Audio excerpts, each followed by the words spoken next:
This is not our usual rally. Normally we plan a rally, we have an issue, we do the rally and we go home. This is different. This is the Constitution and the rule of law under threat. This is it right here. If we let him get away with this, these incremental, the incremental way he's stealing our rights, it's going to go ahead in leaps and bounds. So we don't know what we're doing.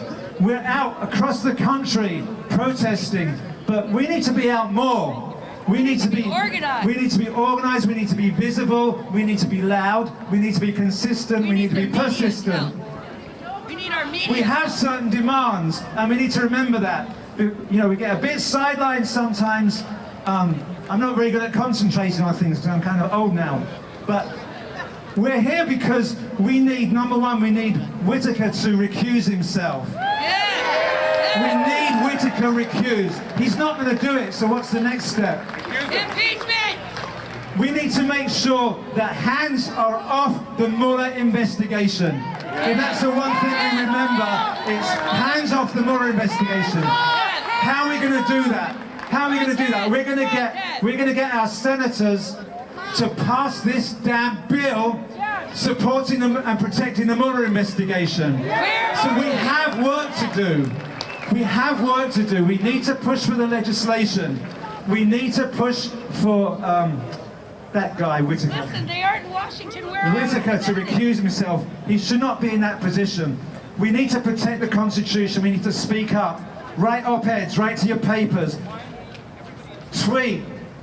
Put social media out. Let people know that this is okay. Support the people who are out there doing the work. A lot of the professors, former US attorneys, follow them all on Twitter, and I'm talking about the Joyce Alains, the Jill Wine-Banks, who was one of the prosecutors, Watergate prosecutors, so we can amplify their messages.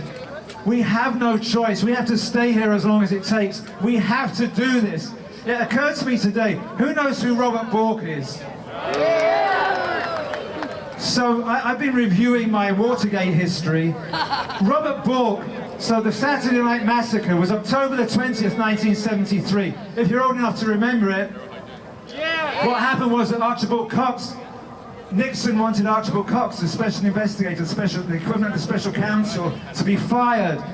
And Elliot Richardson was his attorney general, and he refused because when he had his confirmation, he swore to Congress that he wouldn't fire him.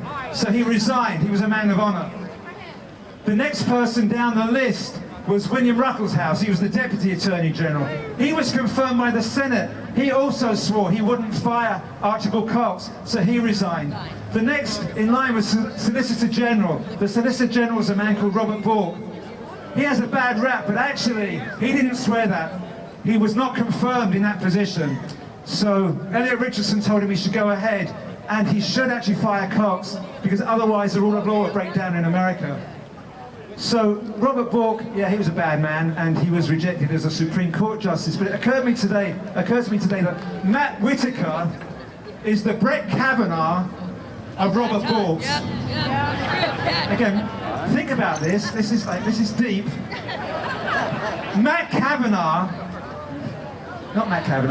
Whittaker is the Brett Kavanaugh of Robert Bork. Yeah. That's like a haiku.